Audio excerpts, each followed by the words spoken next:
但追查事件真相，掌握政局变化。观众朋友你好，欢迎加入新闻大白话，我是主持人谭一伦。节目一开始来介绍今天的特别来宾，首先是前国安会副秘书长杨永明。一伦好，各位朋友好。还有淡大战略所教授李大中。主持人好，大家好。还有退役少将厉正杰。一伦好，各位观众大家好。我们还是要来关心日本首相高市早苗，因为他现在面临了多重的压力，但是他到底会不会把他的言论收回去呢？目前没有看到这样子的迹象所以现在呢，日媒有说这个川高有同意要合作平息北京的怒火。好，也就是这美国总统川普谈到了中日关系的时候，就有说到有必要加以管控，所以日媒这边就有说，相关人士就有报道说，并未要求日本首相高市要撤回7日在众议院的台湾有事发言。好，那川普跟高市的通话，牛弹琴这边也解读了。我们来看说从两通的电话当中的细节足以说明日本自视为美国铁杆盟友的地位，那恐怕就只是自身的想象。因为高市自以为对陆方强硬能向美国表态，但却没料到美方在眼中他反而是一个麻烦制造者。那所以现在这个高市会不会选错边呢？因为我们看到在国内的部分就是日本国内高市的民调支持率非常的高，但问题是他还是面临了一些挑战，所以他最新推出了一项价值1350亿美元的经济刺激计划，希望能避免部分由于物价上涨引发的民怨，好再挽回民心那但人们担心说经济刺激的计划有可能会加重日本的巨额负债。那目前看起来日元已经出现了下滑，进而提升日本进口的成本，而且推高通膨，所以分析师认为高市早苗的高支持率是否会延续，尚需观望。好，目前高市早苗的民调会高的原因，自然是因为他跟中方的这个强力对抗所以引发的国内民族主义的升高。好，但问题是中方的这个报复力道也很大，所以也影响到日本国内的一些经济，那尤其像是旅游业等等的，那会不会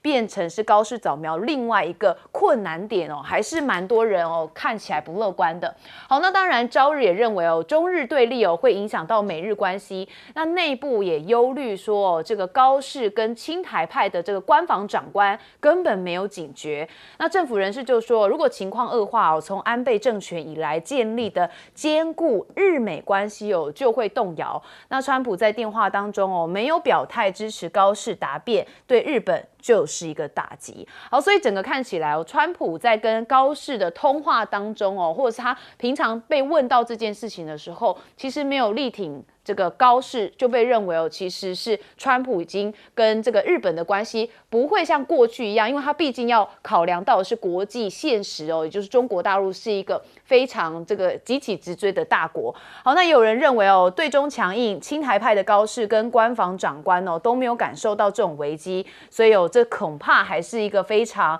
有疑虑的问题。好，那石破茂也谈了历届政府有尊重台湾是中国一部分的立场。好，我们看到这当然是石破茂，那石破茂的这个关键点就是因为他是日本的前首相好，那他有批评这个首相高市早苗的涉台言论。那他谈到历届政府其实理解跟尊重中国关于台湾是中国的一部分的立场。他说这是不容改变的事实。那中国驻日本大使馆在社交网站上面就转发了有关石破茂演讲的一个新闻报道。所以这件事情也在日本也在中国有不同的讨论。那高市早苗现在在转移注意力吗？因为我们看得到日本债市爆发了严重的风险，而且在他一举之力之下其实是越陷越深，那他根本无力交代。那中日当下的激烈帮助他转移了日本社会的一个注意力。所以很多人说这个政治当然跟经济是挂在一起的，但当经济出现了一些比较激烈状况的时候，很多人就会比较稍稍忘记经济上面的困境。那到底日本的债务状况是怎么样？我们带大家看一下这总额已经高达了 GDP 的250%以上在发达国家当中是位居首位，远超过2010年希腊债务危机时的水平。所以日本央行不得不在应对高通胀跟高负债两难之下，在走钢丝。那还有一个状况哦，就是现在中国大陆的禁游令还是持续发酵，而且这效应是越来越大。12月份中国大陆飞日本停班的航班2天内，你看暴增了2倍以上。那台湾有事的效应真的也扩大尤其是到这个冲绳的航线说减班是砍爆的状态。那中国学者有198人都是临时撤不回那也就是中国大陆这边的政府不满情绪外溢不只要求国内航空公司调整到日本的航班，其实冲绳也成为第一个承受冲击的地区，因为航线减班学术交流停摆，甚至国际会议出席者大幅缩水。那当地观光产业跟学界接连感受到这件事情的余波。那对冲绳影响很大，是因为冲绳主要就是以观光产业为主嘛，所以如果中方的这部分都不来观光客了，当然就会很大冲击了。好，那我们也看到中日关系的部分是高盛有做出报告表示如果日本的旅游业跟对华出口下滑，就会导致日本的 GDP 增速下降约0.2个百分点。好，那至于中国对日本部分的消费品出口的限制措施，就会额外的拉低经济增速0.1个百分点。那如果出口限制扩大到非消费品的话，对 GDP 的影响就可能是成倍的在增加当中。好，所以现在中日的关系还没有消除整个疑虑。好，因为高市目前是没有撤回他的言论，这件事情让中方这几天还是非常不满对日方是频频的叫嚣。那会不会也因为这样，有一些艺人受到影响了？像滨崎步跟这个和田勋这日本艺人都要到中国大陆这边来开唱，结果真的是临时取消这个到中国的演出，所以整件事情演变成全方位的部分真的有些人也很担心会擦枪走火。如果变成是军事冲突化，就更不好了。好，我们先问永明教授。我先讲石破茂的发言被中国驻日本大使馆转载，那我看了他那个转载的内容是完完整整石破茂的发言。我们先讲1972年日本和中国建交的时候，当时有一个叫做中日联合声明，第3条里面就提到中国政府重申台湾是中国的一部分，日本政府理解且尊重中国政府立场，并且会遵守波茨坦宣言第8条的内容。那第8条指的是就是开罗宣言会完全的实现，所以其实逻辑上也没有错，只不过是日本政府后来就比较是用这种间接的方式我尊重且理解且尊重中国政府立场，他不会直接说我理解且尊重台湾是中国的一部分，但就逻辑就法理上其实也没有错。那从中国大陆的角度，石破茂就等于是不再婉转，而是直接讲了出来。那特别在这个当下，我看了产经新闻登的这篇新闻之后，他底下的留言5000多个，绝大部分都在批石破茂。你为什么那么这个损坏日本的国家利益其实石破茂没有做什么错事，他只不过是直接的讲出来。过去1972年到现在，中日之间在针对台湾议题，日本政府的立场不再那么委婉那可是呢，高市因为他到目前为止都不愿意撤回，而不愿意撤回，我觉得3个原因。第一个原因，那就是民粹政治的考虑；第二个呢，是在整个右翼的战略布局上的推进；第三个呢，是他以为美日安保还是最核心的。那我们先讲第一个。民粹政治上考虑，他现在共同社民调是65%，读卖新闻民调是72%，相当高所以你说还是在蜜月期吗？但是他的支持率其实大部分跟这个他的发言和日中关系都比较无关。可是呢，我觉得比较保守的以及一些年轻人，其实是在哄抬他的支持率，是有这个因素存在所以你不能说他的这个是虚的，可是呢，这是一个错综复杂的这个组合。那当然他这个时候如果撤回的话，那就会让很多就是支持他的人会有一些失望，而且反而凸显了他这个发言是不是就是太过于冒进。因为他后来你看11月7号之后11月10号一直到最近，他就不断的在修正，他不断的修正，不断的改变，然后呢退回原点，但就是拒绝这个撤回发言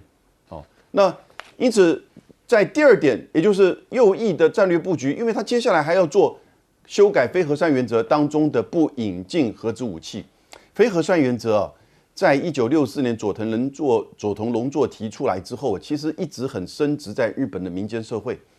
那这个要改很不容易，所以他必须要有一些这个支持，然后有一定的就是说在议题上特别要维持一些安全议题，不断的要成为政策的主轴。结果他本来以为说台湾的议题、台海有事的议题可以延续安倍，结果呢，这个发言过于急，所以我是觉得他现在当然也不会撤回，因为他接下来目的要修改非核三原则啊。但是他以为说美日安保可以去持续，可是他显然搞不清楚川普的思维以及中美关系的变化的这个大局，所以呢，结果被川普一敲打，那整个日本的现在右翼网络上其实有一点懵了。有一点觉得认怂了，那这个时候石破茂这个话一出来就被人家打了，所以才会形成现在的情况。好，大钟教授怎么看？对，我觉得目前看起来高市早苗应该是没有太多的一个空间说大幅度的一个软化或改变政策嘛，因为主要是11月7号之后，他的确就像刚才杨老师所说他有一些口径上的放软比如说未来用字遣词会更加谨慎小心不会就特定的一个议题或状况来去表态说自卫队会不会采取军事干预，他那些话都讲过，包括在11月10号，还有包括前几天有类似的话。但是呢，他也讲就是说不会撤回相关的一个讲话，之前的讲话也没有必要做检讨，因为日本政策并没有任何的改变。那代表什么？代表是目前的状况可能会继续的这样子下去。顶多高市早苗包括他的一些内阁的官员会用一些叠加式的一些讲法，再度去诠释，或是一些补充一些讯息，但是基本的立场应该就是踩住，不会有重大的改变。但这里面大家会比较觉得有意思的地方还是美国的政策主要就是那2通关键的电话我们一直在讲说，一开始当这个习近平跟这个川普通电，然后中国大陆证实。一般的这个判断或是猜想，大概就是觉得说应该是北京，习近平打电话给川普主动，然后里面谈很多，但是重点可能就是在台湾议题。但后来包括双方的证实了，包括中国大陆外交部发言人，还有美国的这个财长贝森特有证实说，是川普主动致电，先给习近平，再给高市。我觉得这2个顺序倒过来还是有些差别因为假设是川普发动的话，那他先跟习近平，再跟这个高市早苗，我觉得基本上就很符合川普的一个路数啦，跟他的风格。他是不希望发生冲突的人他可能先听了习近平很多的一些抱怨、立场的重申，那当然川普还会讲一些他所在意的俄乌战争，还有包括农产品，还有经贸关税合作的一些东西。但他转过头来跟高市早苗打的电话，即便是有一些外媒会说好像这个川普要求说这个局势要稳定，跟高市早苗说绝对不能失控，要控管分歧。但是也特别补了一下说也没有要高市早苗说把讲的话撤回起来但是可以看出这几天这个日本政府对这个议题还是非常谨慎的。他不希望外界有个印象是高市跟川普的通话当中，川普要他很克制，他不希望有任何意思这样的讯号或是这样的印象出去。但是我觉得按照川普的最基本的逻辑，他要求的应该是这个东西。他的确没可能要你把讲的话吞回去，但是他希望说不要在中日，不要在这个议题上，台湾议题上出现任何的纷扰或是波折，因为这不是川普想要关心的事情。川普有一个很鲜明的一个在这个社群媒体上的讲了一大段话，后来被白宫发言人引述。那里面基本的话就是说，我跟习近平很好，美日同盟也很重要，但基本上大家是要做好的事情，不要互相的做不好的影响。这是川普的一个最核心的逻辑。因为到目前为止，美日同盟重不重要？重要，但是川普最在意的还是中美之间的贸易关税谈判，目前要大势已定，而且要铺成他明年4月份春暖花开去这个中国大陆做访问，这是他最关切的议题。好，就是所谓整个交易的盘里面这个川普的优先顺序，当然还是美中之间的问题好，就将军，我们都知道这个日美关系固然重要可是中美关系的重要性绝对大于日美关系，因为这个川普自己也讲了嘛，现在已经是 G2 两个集团的一个时代已经来临了哈，所以我相信中国在这个川普心目中的分量绝对比日本还要重，所以也因此我认为川普才会主动打电话哈给习近平，然后之后马上立刻打电话给高市。那很明显的，我认为川普这通电话，明眼人应该都看得出来是在对高市施压哈。这个当然不至于说叫他收回言论，但是我相信川普这时候一定希望说，这个东北亚这个地方啊，不希望因为日本你高市这些发言造成局势的不稳定。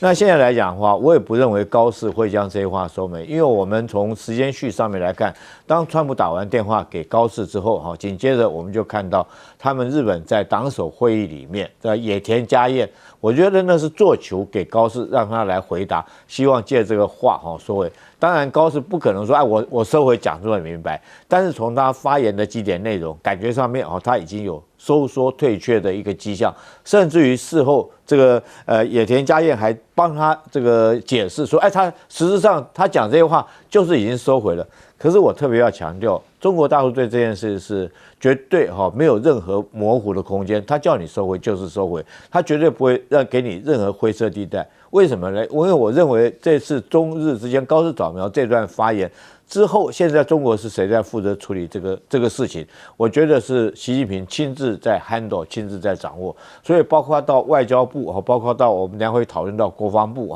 甚至于说是这个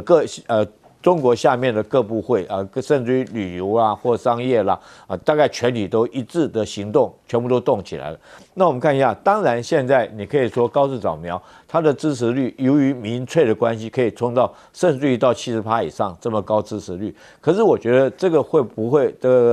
是不是能够持久？但是就变得有待观察。为什么？因为我认为日本现在来讲的话，其实它最重要的问题不是外交上的关系，不是跟中国之间关系，也不是这个日台之间关系，而是它自己本身国内经济的问题。我们都晓得，日本自从这个广场协议之后，日本衰落了30年。那尤其是在这个他讲完这段话以后，跟中国11月7号到现在，它的这种股票指数跌了4000点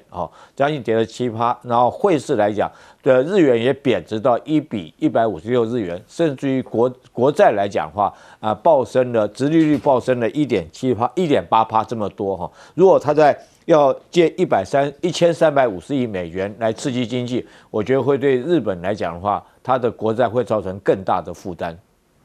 好，确实这是日本的一个危机考验。我们休息一下，马上回来。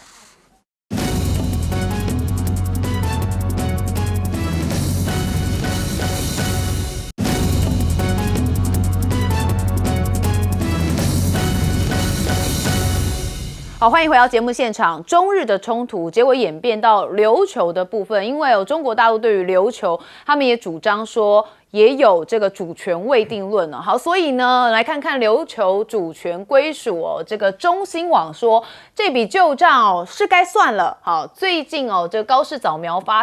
表了涉台挑衅的言论，表示台湾有事就是日本有事。那高市这一妄言说不但嚣张无理，而且还暴露了其对历史跟现实的双重无知。好，本身呢，日本在琉球，也就是今天的冲绳问题上面就遗留了一个至今未遇的历史农仓啊。好，这个是中国大陆这边的看法对于琉球的主权，他也认为高市现在根本都没有在面对。好，那日本部署中岛只是第一步，挑衅行为也引发关注大家因为知道现在在琉球群岛跟与那国岛，这个日本有计划要部署中程飞弹，那距离台湾大约110公里的是与那国岛。好，那这个部署被日本的防卫部门说是防御性的措施，但是日本部署中岛只是第一步。好，另外俄罗斯10天之内3批日本批是批评的批。好，说第3次警告日本之后，这个绍伊古就向中方发出了邀请。那中国的外交部说，这个应俄罗斯联邦安全会议秘书长绍伊古的邀请哦，那王毅12月1号、2号就要到俄罗斯这边来举行中俄第20轮战略安全的磋商。那值得注意的是哦，这一次中俄战略安全的磋商哦，时间非常的特殊。好，那俄罗斯这边哦，现在跟中国大陆也是麻吉，而且对于日本的批评力道是炮口一致。我们来看俄罗斯的这个外交部发言人这个扎哈罗娃哦，他也有特别的讲说，日本在美国指使之下，不断的将周边的岛屿打造成军事据点，此类的军事行动加剧了地区安全紧张局势。那已经多次向日方表达警告，那也反对日本以任何借口、任何方式来部署美国的中程导弹。好，那高市早苗关于可能修改无核三原则的言论，这个也踩到了俄罗斯的红线哦，认为是极具挑衅性哦，对于地区的稳定构成了威胁。那他说，如果日本在此方面采取了实际行动，就会对全球的战略安全保障带来不可逆转的后果。好，那我们看到美国加手纳基地哦，他们现在部署什么呢？这是军文网站哦所报道说，美国空军驻冲绳的加手纳基地有一架 MQ-9 无人机，而10月上旬首度运用滑行道完成了起降作业，那也展现这个无人机的操作潜力。然后他们希望验证的就是弹性战斗部署的概念。那美国空军这边也回应啊，说其实这个 MQ-9 由加手纳的基地官兵操作升空之后，那操控权就随即移交到美国的本土官兵，那由远端操控模拟执行之后，后续的任务以及降落的流程，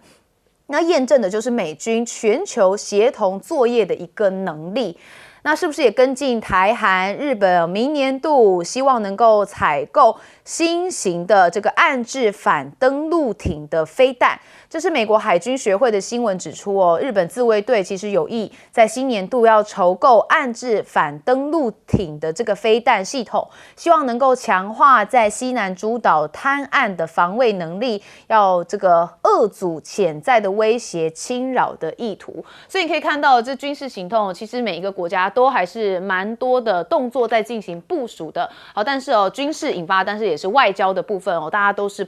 不断的在进行升级。好，但我们要看到现在中国大陆的军武还是步步并机哦。我们先看到的是这个远火对海的实弹射击的画面曝光哦。其实你看到这是中国某部队首次挑战对海上目标进行实弹打击，对海上目标的实弹打击不仅是扩大了这个远程火力的作战空间，而且在战术的层面上面也形成了新的威慑手段所以这画面看起来也让大家觉得现在中国大陆的军事力量确实是与日俱增。好，那再来看到亚洲的实力指数嘛，因为很多人说这个有国防才看得到实力那有实力才有办法和平。好，那中国大陆当然也是这样想所以你可以看到这澳洲智库这罗伊国际政策研究院最新公开了排行的显示，说中国正在印太迅速的缩小跟美国之间的军力差距。那中国的国防工业能力已经是跟美国来匹敌了，而且正在快速的扩张军事能力。那美国目前在军工产能上面已经正在落后了。好，所以此一时彼一时10年河东10年河西毕竟现在美国当然也希望能够跟这个中国还是在它之前，但是目前看起来中国确实是已经正在崛起，所以才会让川普这么忌惮嘛。好，我们还是回到一开始就是讲到了琉球主权的部分，我们先问永明教授。其实琉球是个王国，已经存在有数百年，从15世纪一直到19世纪。那这个王国当然同时面对日本跟中国，它是接受中国的册封。但是呢，日本就在1879年把整个琉球36岛给兼并，兼并之后呢，那就把它改名叫冲绳。1879年之后，他就开始对钓鱼台在做经营，认为它是一个无主岛，不是无人岛，无人岛很多，但说它是无主岛，也就没有国家宣称对它的主权，怎么可能在这个整个东亚几千年还会有岛屿无主。那事实上，在中国的历史上记载得很清楚，所以钓鱼台就跟基隆屿一样，是被认为是台湾的附属岛屿。但1895年，日本内阁呢就用秘密会议宣布说把钓鱼台并入到冲绳里面去，成为日本的国土的一部分。那一年，同时也发生甲午战争，签署了马关条约。所以从中国的角度，它就是好像都割给日本。那可是二战结束之后呢，对这个议题的的确确开始在浮现。我必须要讲，1895年之后，大家还记得吗？1904年有日俄战争，1905年日本就开始掌控整个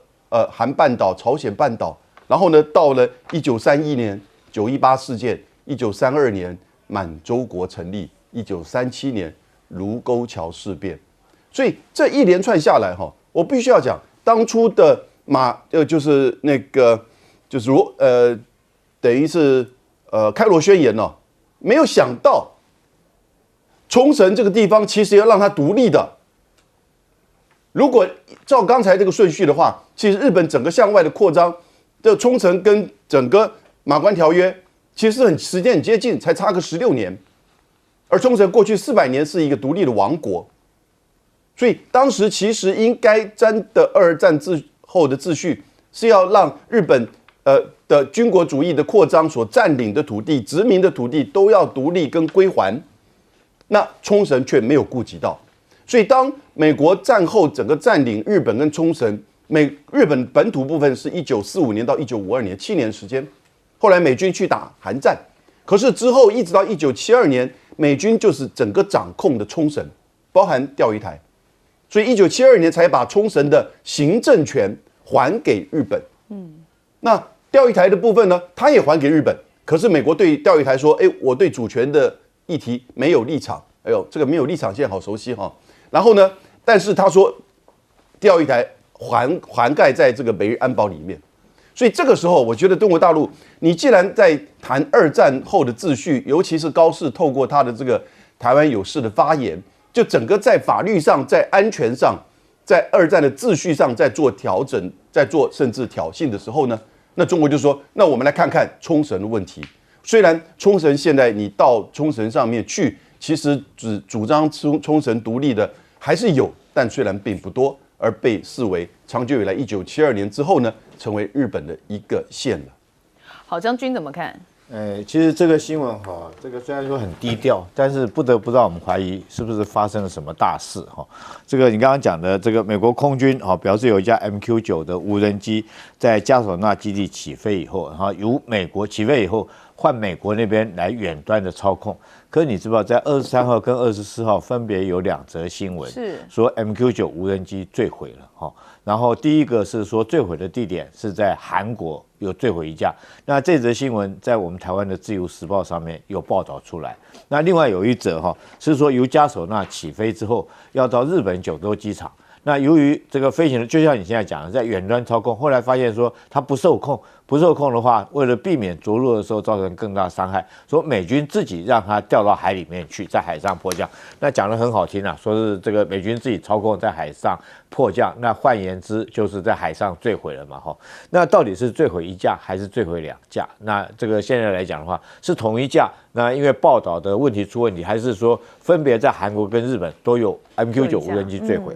那真的是这个值得我们去这个去深究了，去了解。但是我特别要强调，选在这个时候这么敏感，这个中日两国兵戎相见，即将快要打起来的时候，突然有 MQ-9无人机坠毁的讯息，那不得不让我们产生很多的问号，很多的联想。那第一个大家会联想就是说，这架无人机难道美军那么差劲吗？突然一下坠毁2下，那不像跟南海的那个尼米兹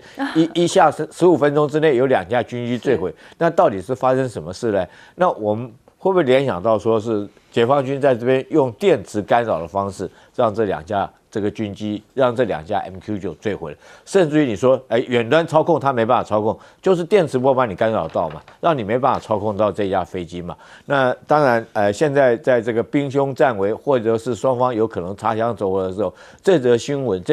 确实是非常的敏感。所以我看到，不管是中国或者是美军来讲的话，都非常非常的低调处理。可是如果说真的是低调，反而让我们起很大的疑心啊，到底发生什么事？因为我们看琉球这边与那国岛部署飞弹，日本确实是100%的挑衅。为什么我这样讲呢？你看飞弹射程110公，飞弹它的射程，最电导弹的射程最少是200公里。那解放军我们都知道，他如果说是这个要到这个太平洋去的话，不是从宫古海峡走就是从巴士海峡以后到我们台湾的这个西部太平洋海域。那你摆在这边摆飞弹，是不是对解放军的舰队就形成很大的威胁？所以难怪解放军会这么翘脚。好，我们再请大中教授说明。对，因为大家应该还有印象，几天之前日本新任的这个防卫大臣小泉进次郎，他不是视察了这个与那国，是。那而且时机点就这么的敏感因为才在高市首相在台湾有事集体防卫这个权利，在国会的一个发言受到大家重视，有很多的一个风波正在风口浪尖之上。那我们也知道，因为与那国岛的这个地理位置很特殊，距离台湾大概就110公里。那岛上的居民不多但是我们也知道，过去10多年来因为日本一直在说要强化西南诸岛的防卫，那与那国岛大概是在好多年前开始就已经开始有这个陆上自卫队一些派驻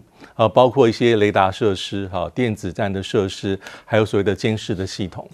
那现在就是要确认这个根据最新的防卫大臣的讲法是要确认在与那国上面要部署飞弹，这个飞弹大概是03式这个地对空的防空飞弹为主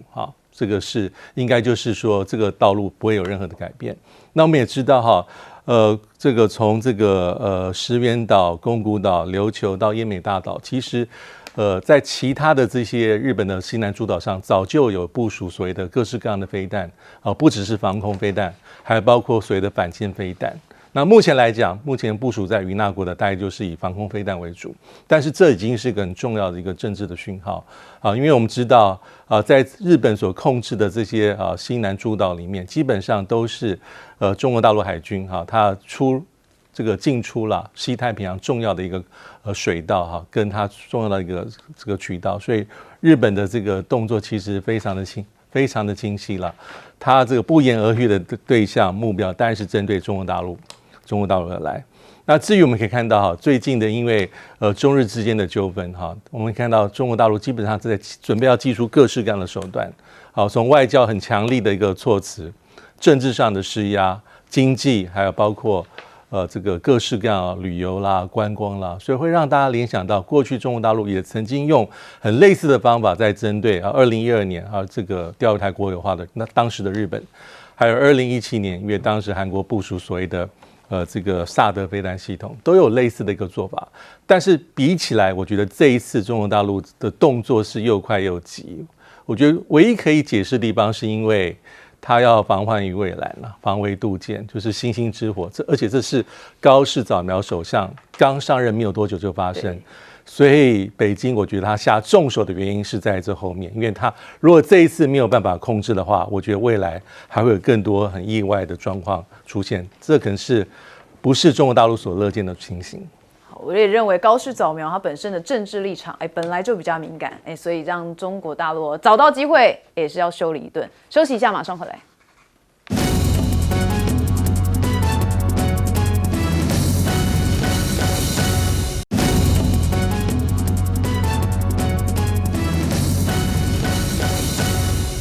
欢迎继续收看《新闻大白话》，我是节目主持人潘启明，介绍这节的来宾，退役中将帅浩敏帅将军。主持人好，大家好。政大国安中心兼任研究员严正生严老师。主持人好，各位观众大家好。资深两岸媒体人徐和谦。大家好，我是何谦。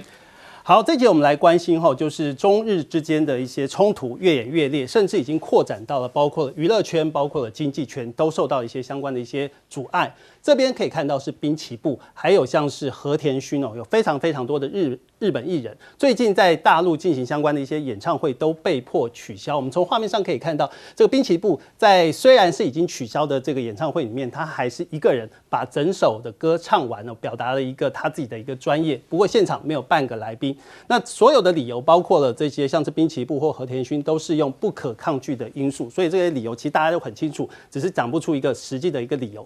最离谱的状况可以看到这个画面，这个是日本歌手，他叫大龟真希，他在上海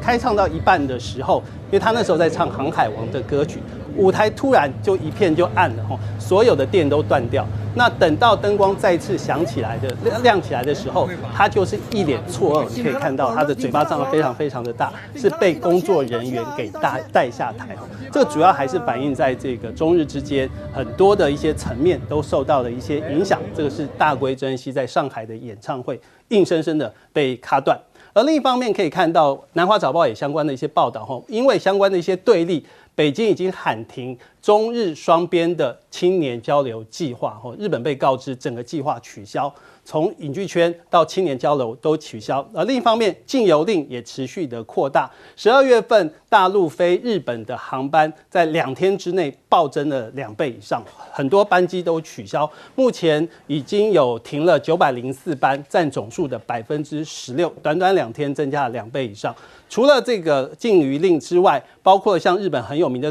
一些厂牌，像是这个无印良品跟 Uniqlo， 他们也都受到了一些影响，因为很可能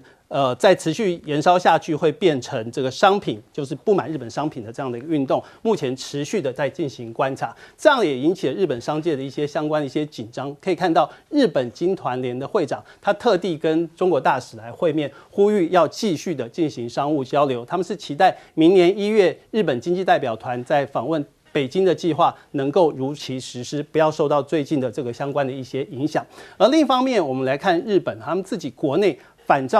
战的声浪可以说是越演越烈。这边可以看到有非常多的这个集会参与者，他在现场发表一些演说，针对的是最近日本政府他增加防卫国防的相关支出，希望试图还要考虑修改所谓无核3原则的企图。而另一方面，还有一个这个巴西漫画家，他常常绘画有关于高市早苗的一些讽刺的图案，他也参加了这个在东京的这场抗议活动，然后表达了对高市早苗的一个不满。另一方面，我们来看看这个石破茂今天是前首相。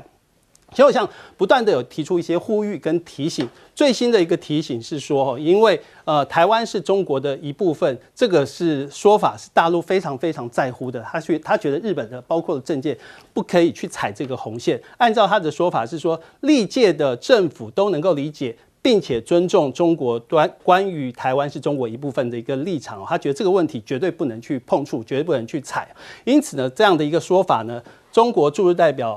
日的这个大使馆也在这个社群平台上进行转发，表示认同他的这样的一个言论。而另一方面，可以看到石破茂还有一个说法是说，就是日本呢就是学不会，包括了在2战时期，他明明知道打不过美国，国力差了10倍以上，打不过，为什么还要去动手？那对于这一次对中国大陆，同样的还是采取一个挑衅的一个手段，所以石破茂也对于目前的高市早苗的一个政府采取这样的一个动作是相当的不以为然。再来，我们来关心这个川普，因为川普的沉默一直让日本政界跟日本的这个舆论界相当的一个注意。他虽然打电话给这个习近平，也打电话给高市早苗，可是呢，按照川普的个性，重大议题他第一时间一定会马上出来讲。可是到现在，川普他都没有讲过任何一句话，形成的一个大家的观察是说，美国根本没有站在高市早苗这一边，日本是非常清楚，美国最高决策层并没有像高市预期对日本有一些相挺。那包括了这个日本上智大学有学者有提到，对川普而言，日本只是美中关系的一张牌，最重要的还是美中关系。又让人家回想到26年前1999年的时候，当时的川普非常的年轻，他在接受访问的时候讲了一个大白话，他说日本根本不是真正的盟友。我们请孙将军。首先讲今天这个高市早苗啊这一句很不负责任的话。你当议员的时候，你胡说八道，没人 care。你当了一个日本首相，你讲话包含一个国家政策的一个改变，跟对邻国的一个挑衅，当然引起中国的反应。尤其日本在历史上跟中国的苦大冤深的这个恩仇的情节，中国人很容易被极化。所以你现在看到，不要政府怎么样去命令老百姓对这个抗日的这个情绪啊，很容易扩散。是，你说飞机航班停班，那你日本的旅游业一定受伤，你的成衣卖不掉，你的日本货卖不掉，你的经济会受压迫。所以这个问题啊，高市早苗这个行为啊，光一句话还不会让中国产生这么大的反应，因为高市早苗的常常提的这是日本的一贯政策。那再换句话说，日本要恢复国家正常化，军国主义是它的一贯政策，无意中间暴露出来。第二个，中国大陆也很仔细的观察日本最近的军事部署跟活动，完全配合美国的滨海战斗团在所有日本的所谓珍珠链上的岛屿上部署军力、部署飞弹。美国当年的滨海战斗团是因为他觉得第一岛链的防卫能量已经减低了，台湾的问题也不可守，是，所以他把陆战队改成班排的那个小组，在荒岛上放上这个飞弹，也就是印太司令讲了，就说一旦有战争的时候，把台海变成地狱一样的火，这种是夸大的一个言辞。但是日本居然配合这种原来是恫吓性的行为，增加了更多的飞弹部署，那么又控制了宫古海峡，也控制了巴士海峡。对解放军的海军想要到太平洋的2条通路啊，完全在日本的飞弹的威胁之下，造成一种形式上的一个封锁。当然中国不能坐视这个问题，而且你这个飞弹的部署根本不是对日本的自我防卫。石垣岛、宫古岛距离日本的本土超过1000公里以上，1200公里，你摆那个飞弹在那里干什么？不是防御啊，那反而是攻击性的。所以这个问题就引起了这个亚洲很大的一个风波，包含你让俄罗斯更明显的表态，对你日本有产生警告。所以日本呢，原来是靠着美国的庇护啊，面对3面环敌，它的北边是苏联，有核子武器，朝鲜有核子武器，南韩并不真的友好，中国大陆更是有夙愿在那边。所以你这一句不得当的一句话呢，促使了中俄之间对日本的这个反日本的情绪就高涨。所以这个日本是自己面临了危机，不管是经济上损失的危机，在亚洲地位的问题，就是你是一个 trouble maker，而且从跟川普谈话里面被斥责了，可以讲说你的地位在美国眼里也不过就是一张棋子、一张牌而已。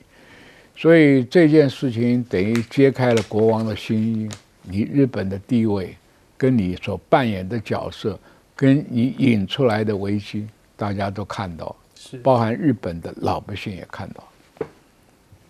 请和谦。是。这一次这个高市早苗的发言风波啊，持续到现在已经超过20天啊，这个至今没有缓解的迹象，反而刚刚我们主持人说到了，中日的民间交流的中断有扩大化的倾向。那甚至包括我们看看《海贼王》这个动漫歌曲，连唱都没有唱完就把它拉下来啊，要它暂停，也可以见到说这个禁令是来的扩大化的禁令是来的非常的急，而且也要求执行的非常严格，没有什么转圜的余地。那为什么会这样子呢？我想这可能跟这个高市早苗一直没有去呼应或是回应大陆方面的诉求，也就是说撤回他的言论有关，而且。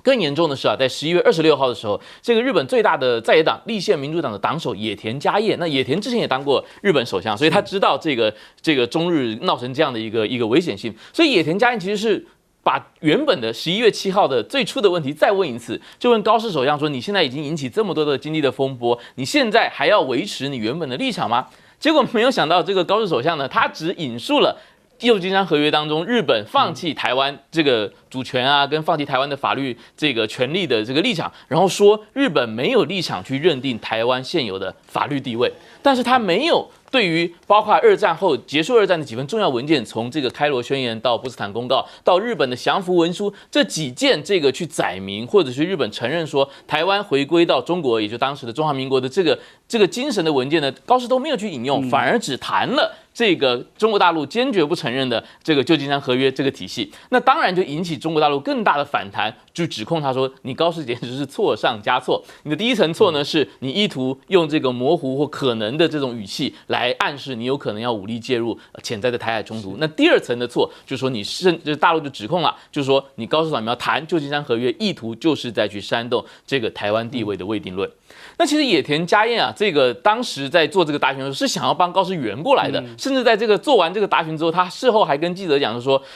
这个首相刚刚在答询中没有再提什么海上包围之类的具体情况。我认为首相事实上已经对他的立场做了修正，或者事实上的撤回。但这其实是一个代位澄清啊，这个是一个在野党党首去帮执政党的党首去做澄清。那中国大陆会不会买单？看起来不能说是很乐观啊，这个看起来不能说是很乐观。特别是我们看到这个一系列的交流忽然喊卡，就相当于说这个感觉中日的民间交流好不容易，这个因为之前因为这个福岛核处理水排海的问题啊，大陆有过很强烈的反制。那到了石破茂上台的时候呢，好不容易这1年来回温了一些，但是又因为高市的这一番话呀，进入了这个霜冻期，感觉来了一阵冰雹这样子，突然噼里啪啦的打下去，那也让很多大陆这个喜欢日本动漫文化或流行文化的这个歌迷也好、影迷也好，感到很错愕。那至于这个霜冻期会不会延长，变成一个冰河期，甚至进到一个漫长的冬天啊？那我觉得我们还得再观察下去。那最近我们这几天也看到王毅呢，他前2天打电话给法国总统马克龙的外事顾问伯纳，那就说了一串这个大陆对台湾问题的立场，并且也获得法国方面的回应，就是说法方完全理解中国对台湾问题的正当立场。那因为马克龙下个礼拜马上去访问中国大陆了，所以我想法国政府在这个时候，这个对王毅的这个诉求给予一个充分的回应啊，是可以想象的。那昨天呢，王毅又见了英国首相的国安顾问鲍威尔在北京，那同样也说了希望英国捍卫一中原则，共同捍卫2战胜利成果。显然就是要把除了前几天跟 Trump 跟这个习近平打电话之外，现在要把法国、英国还有原本就支持大陆的俄国，整个联合国的5常所有的战胜国，大家拉到一块，然后去告诉日本说这个。台湾已经回归中国这件事是一个国际的联合国5常的一个共识，那他也要求这些国家去对日本做一个算是做一个共同的在外交上的做一个围堵。那所以相对来说，虽然高市这一番发言啊，使得中日关系的交流注入了一个很大的绊脚石，但某种程度上。中国大陆也可能通过这个，是因为你高市一直不回撤，或者是一直不做正式的修正，反而大陆有可能借势打势，甚至是隔山打牛，通过把这件事情有点小事化大，甚至是严正也用杀鸡肝用牛刀的这种方式去警告高市、警告日本，同时去压制台湾的民进党政府的立场。那我觉得这个会不会在国际政坛上引起外交战线上的更多的涟漪？我觉得也是我们可以值得继续观察的。可以看到中国是非常有策略性的，这个用外交的战略来对高市早苗采取一些围堵。我们请严老师。我想就如果大家会认为说，好像有一些演习会不会发生这种擦枪走火军事的问题？我想这个是过滤了啊，就是毕竟日本是美国的这个同盟国啊，所以不太可能中国大陆在这个时候去把美国给卷进来啊。那他能够做就极限施压嘛，我相信就全方位的整个社会动员起来从我们刚刚讲的这个娱乐圈也好，或者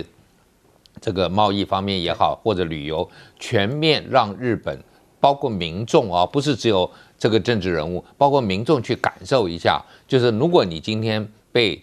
中国大陆这样的一个拥有那么大市场，也有这么大购买力，然后如果他们今天的观光客出去，大概是消费能力最强的这一批，如果你们都不要了，那你们会不会对你们有些冲击啊？那我想这个时候我们台湾真的不应该再去讲，如果滨崎步在大陆被关，我都欢迎他来台湾。对不起来台湾你能够唱几场大陆是这么多个城市，如果最简单就是我看到台湾过去，我们也常常会谴责一些台湾的艺人，其实有些艺人去大陆或者包括日本的也是一样，他并不是见得说一定是说要赚那个人民币，而是觉得说居然有这么多的这个大陆的这个观众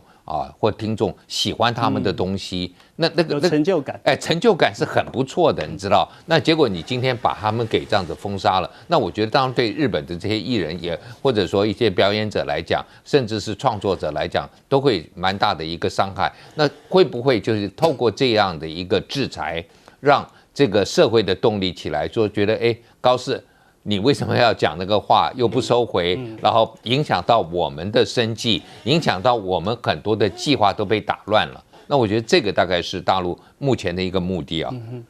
当然，除了对大陆的除了对日本这个制裁之外，他也刚才也提到，何健也提到，就是说你还要动用其他的外面的事，就是创造出一个氛围，说日本我之前也跟我大陆的一个研究日本的专家，我认为他认为他是比较温和的，但他看的事情就是认为说，你日本今天高适讲这些话，根本是利用台湾来遂行日本军国主义复活的目的，等于是说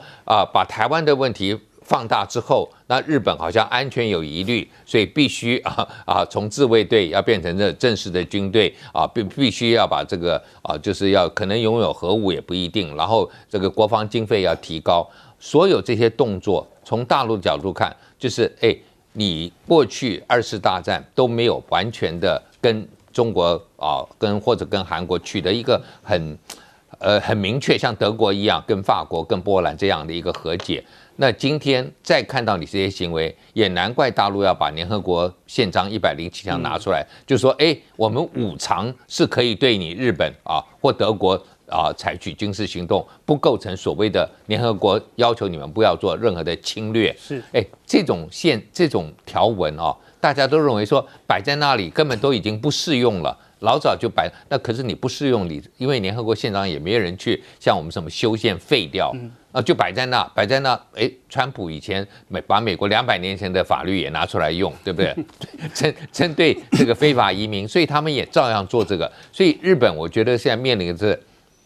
大陆研究日本的人也很多，他们能够把历史中间找出来这东西林林总总要去制裁，拿出来的理由千万种，真的是可以做那我觉得日本就是你插一句话嘛，你讲错了一句话，你在大街上面讲，你在小巷里头好像说我没有怎么样，那你就公开做一个比较清楚的陈述我觉得特别是当高适刚才前面提到，你提旧金山合约，这个旧金山合约大陆不是一个签约者，虽然1951年的时候中华人民共和国成立，所以你这个是在伤口上抹盐。所以我觉得日本知中派也很多，为什么没有办法想出一个比较好的方式来跟这个北京做一个对话？我觉得蛮可惜。是，严老师刚才特别提到这个历史问题，我们就来看看，因为中国大陆现在历史问题，他提到的就是琉球主权。他就说，按照中国官媒的说法，琉球主权这笔账应该要算一算主要是针对高市早苗在台湾问题上想要动一些手脚，比手画脚，要先清理自己这笔历史烂账，所以把这个琉球主权这件事情抛出来。另一方面呢，这个大陆的一些媒体也把这个大陆导弹的这个相关的射程范围也公布出来，主要还是显示对美国盟友在中国导弹呢都全部在射程的范围里面包括可以涵盖日本、韩国和菲律宾，甚至可以延伸到第2岛链以东的这个海域。我们从这张图可以看到非常清楚，把这个导弹的这个射程图全部公布出来。相较于这个射程图，我们再来看看日本最近在这个距离台湾大概只有110公里的这个与那国岛部署的相关的一些导弹它的射程只有50公里。一个是1000多公里，一个是50公里所以这个部署的导弹并没有掀起很大的一个波澜跟相关的一些注意。不过呢，对于解放军的这样一个动作，日本的这个小泉进次郎是相当的紧张因为之前日本的自卫队他们有特别派干部到中国去进行相关的一些访问，小泉进次郎呢特地把这些代表呢邀集起来，他是希望能够多了解解放军有一些更进一步的危机控管，所以可以看到对于军事上面，特别是解放军在军事上面这些威胁，小泉进次郎也相当的担忧。外交上的一些攻势，我们可以看到大陆呢，则是跟这个俄罗斯方面最近合作的非常的紧密哦。王毅即将要到俄罗斯去举行所谓的中俄战略的安全磋商，这个可以看到两国的关系是相当的紧密。而另一方面呢，俄国的外交部发言人最近连续在10天里面3次来批评日本。提到了包括了18号、20号跟27号，有提到历史的教训，有揭露言行不一，还有警告所谓的军事风险，都对日本提出了相关的一些质疑。每一句都击中了日本的要害，画出了很明确的一些红线。虽然俄罗斯对于日本有提出这样的一些警告，可是日本也不敢跟俄罗斯翻脸。这边提到的是，日本不会放弃俄罗斯的石油跟天然气哦。如果呢，日本不跟俄罗斯买，或者是俄罗斯来断相关的一些供应，日本很可能会面临非常多的麻烦。而另一方面，因为现在到日本的部分，在中国这边有一些进行管制哈，那结果出现了一个很奇特的现象，现在大陆飞俄罗斯的这个班机是班爆满。取代了这个日本成为中国游客的主要的一个新宠。另一方面，我们来看看美军这边是不是也有出一些手段，要对中国来进行一些防御，特别是中国跟俄罗斯最近携手的动作是越来越明显。最新的一个发展是说，为了阻止中俄，北约呢，他花了非常多的钱，在一个荒郊野外建造了一座这个雷射基地。那这个雷射基地的目的主要是保护卫星资讯，避免受到中俄的干扰，来破坏所谓的电子战的一个攻势。另一方面呢，在最近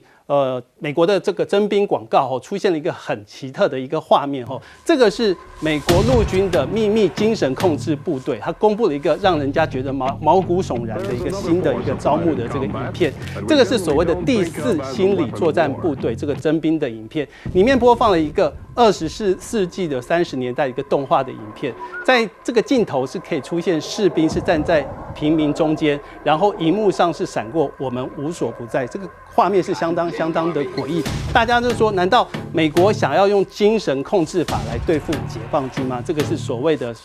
秘密的精神控制部队，在这个时候公布一个相当特别的一个影片。再来看看中国的一些最新的军武的一个发展，现在他们利用所谓的丝瓜络这个作为相关的材料，然后可以用在隐形战机的涂层，它这个涂层所谓的丝瓜络，它可以将雷达的讯号强度降低700倍，这个功能是非常的强。而另一方面，我们来看整体亚洲的在兵力上的一个实力的指数，在海空技术突飞猛进，目前2025的整体力量排名中，美国还是以80.4分夺冠，但中国以37.7分，可以说是紧追在后。我们请帅老师。首先讲这个隐形科技，现在是双方不论是飞机啊、军舰都在这上面下功夫，因为未来的战争是 what you can see, what I can hear，就是我要能看到你，我就能打到你；那看不到呢，那就打不到了。所以隐形的技术啊，双方，可是我们看到美国的走的路子跟中国大陆完全不一样，所以中国大陆常常说你是领先的。但是我另辟途径，所以常常会弯道超车，超很凶。那这个丝瓜络它本身就像一个蜘蛛网一样的，这个吸收了这些化学材料以后，它让这个雷达波产生很复杂的折射，所以它达到比较好的效果。这样，我们现在回到今天的主场，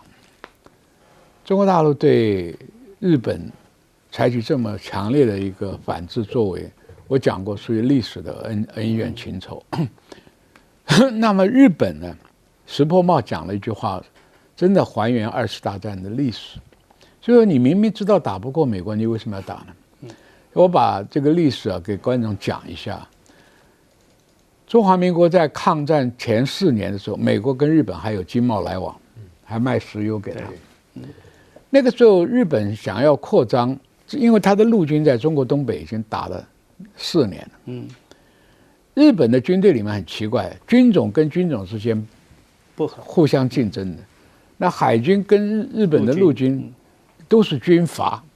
他那个时候的内阁是很文弱的，这些军阀头子啊就发生了冲突。那因为日本为什么要扩张战争呢？它有个很大的理由，就是华盛顿公约里面规定你的轮船多少吨位，石油只能买多少吨。那为了战争的需要，他觉得石油是很缺的，所以陆军那一派的就说，那我们就从中国一直打到南洋，去掠取这个印尼啊、马来西亚的这个石油。海军呢想说，你要来打，我一定要把珍珠港的美国海军干掉，你才有可能。其实这两个不是战略上的一个讨论，而是争取军费跟军事投资的金额。所以两派的主张完全迷失掉说真正的国家战力的这个战略思考，就是石破茂讲的，你明明打不过美国，你要去打它干嘛？那个时候打珍珠港的领军的山本五十六在美国当过武官，他非常知道美国的国家国力深厚，不能惹他，你把他吵醒了，那日本不堪一击。我这一仗可以打赢，但而后就没有把握。所以他这个战略判断跟石破茂讲的一点都没错。石破茂的意思就是把这个故事套到今天，你跟中国打，你打不过，你干嘛去挑衅他？就是同样的一个历史的教训，给高市早苗一个教训。石破茂讲的是实话，你这个时候有必要去挑衅中国吗？其实对你不友好的俄罗斯、朝鲜、中国，都大家还是相安无事啊。而且中国还希望跟日本在加强。你说上次为了福岛的那个辐射，水果也解禁了，海产也解禁了，你高市早苗为了好像凸显你这个日本的极右派，讲出这个话，你又不负责任。美国现在不表态支持你，所以高市早苗这一句话打到自己身上，经济受到影响，旅游业受到打击。在野党石破茂的批判，再加上他马上要面临日本的总预算要通过，因为你答应了美国的5000亿的投资、关税的问题，加上日本30年的经济泡沫，你这个时候提出庞大的这个国家预算，过不了关。是，何况你在日本内阁里面也不是占优势。请何谦。是。这个琉球问题啊，这两天又被大陆的中新社拿出来谈，我觉得还是值得关注的。大家也知道，中新社是除了新华社之外，大陆第二个这个重要的国家级的通讯社，所以前一阵子跟高市早苗的前一阶段博弈的时候，通常是有一些官媒的小号、一些粉丝页啊，来谈这个琉球问题。那这一次是中新社专门发表了一篇文章，引用了一些学者的看法。那其实琉球问题呢，从1943年啊，这个还在开罗会议，我们二战还没打完的时候，蒋介石总统其实就跟罗斯福商量，罗斯福就问过中国说，那你台湾跟满洲跟东北4省你要收回来，那琉球你要不要？那当时蒋中正总统给罗斯福的答复是，合理的做法应该是战后由中美来共管琉球啊，因为毕竟这个当时国民政府他对于这个战后领土的处理，他是以1895年这个甲午战争之后的这个处分为界啊，所以他说这个琉球其实是在那之前，比台湾早之前就被日本侵占了，而且它本来是一个藩属国，本来是一个独立的国家，跟台湾作为一个中国的行省的地位还不太一样。但是呢，到了这个真正的二战结束之后，随之中国内战马上爆发，那中国当时的国民政府也没有国力啊，去真的去共管琉球，到最后联合国就直接把琉球置入这个托管体制之下，并且授权美国来代表联合国去主导这个琉球的行政、立法跟司法。那当时美日之间的默契是，对于琉球问题的归属只认定日本含有所谓的 residual sovereignty 残存的或剩余的主权。那原本美国的这个意图啊，也是说就把这个琉球跟帛琉啊，或这个战后美国在太平洋托管的很多前日本占领地一样，慢慢让这个地方走向公投自治，然后独立。但是呢，日本国内有很强的希望收回琉球的声音，那所以到1972年，日本当时的首相佐藤荣作啊，才跟美国尼克森政府达成协议，把琉球收回，但是交换条件就是说，美国可以继续使用冲绳的美军基地。那直到今天，其实冲绳的压力非常大，就是说驻日美军55000人里面，大概超过25000是驻扎在这个琉球及冲绳群岛。那冲绳以全日本大概只有0.6%的土地面积去承载了实际上这个超过70%的这个美军基地的存在，整个驻日美军基地的存在。所以其实琉球人民对于冲绳县的人民，他对于这个日美军基地给他们造成的，不管是刑事案件的压力啊、环境的压力啊，甚至是这种日常的小朋友学校里面上学，忽然会有可能直升机突然掉到校舍屋顶上，这种惊恐感，其实是有非常大的怨言。但是大陆这一次呢，他虽然把琉球牌打出来啊，去谈琉球，日本你也是有历史包袱的，你也是有一个未解的主权悬案的，但是他又做的比较技巧，他并没有直接说琉球就应该独立，或者说按照现在有的国际法，冲绳县就不应该是日本的一部分，他倒没有做到那一地步啊，因为如果走到那一步，那中日之间的这个外交的基础就会受到很大的动摇。目前的发牌我们可以看得出来，就是像是类似于说对高市做一个回应，高市既然你要去炒作或者附和台湾地位未定论，那好，我也提醒一下大家，就说琉球地位未定论的这个土壤跟法理的基础是可以探讨的，是可以讨论的。虽然它并不是一个外交的政策，但是呢，外交有原则啊，学术有自由，我就让官方学者来谈一谈。我没有说这是外交部的立场，但是我让学者在一个公开的媒体上来谈论这个事情，甚至是让民间的媒体去关注。那我觉得这也是大陆去出的一个牌。那长此以往，其实琉球冲绳县啊，其实蛮有意思的。其实台湾的立场一直到2006年，我们才把1972年这个冲绳返还这件事情才翻页翻过去。1972年，我那时候我还去查了一下，当时台北的外交部其实对于尼克森跟这个佐藤荣作达成的协议是有抗议的。我们是表示说，你刚说好战后我们是中美要协商，所有的战胜国要协商的，结果美国片面把琉球交还给日本，那这个我们这个国民政府表示至为遗憾。那所以我们一直到2006年啊，这个原本我们对琉球交流的管道是所谓的中琉协会嘛，中琉协会驻琉球办事处，一直到阿扁执政的时候呢，我们才答应把中琉协会的这个名字啊改成这个，就驻琉球办事处的名字改成这个对日的亚东关系协会的这个系统内，那去承认这个日本对琉球实际上的控制。所以大陆现在把这个火炬对琉球问题的质疑，把这个接力棒接过来，那未来会发展到哪一步？我觉得也值得观察，也值得观察。所以可以看反制高市早苗，从学术、从历史各方面都有一些动作。我们请杨老师。那我就继续这个话题啊。那当然，王毅他们。王毅对日本是非常熟的啊，所以他也可以知道日本人有一些这种心里头的一些恐惧，所以他特别把俄罗斯找进来啊，那个透过俄罗斯，然后来谴责日本，透过俄罗斯可能说，万一俄罗斯的这些石化能源不卖给日本，日本会有什么样的情况？我想一个。过去曾经做过驻日本的这个外交官，然后今天能够对日本掌握得非常清楚，甚至民情啊等等，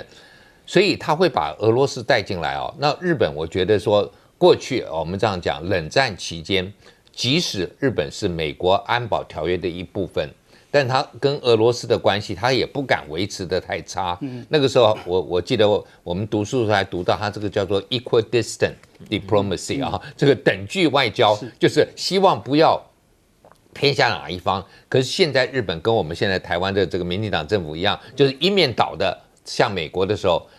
俄罗斯今天也可以整整你哦，不要讲说过去什么北方四岛的这些问题要不要归还你啊等等。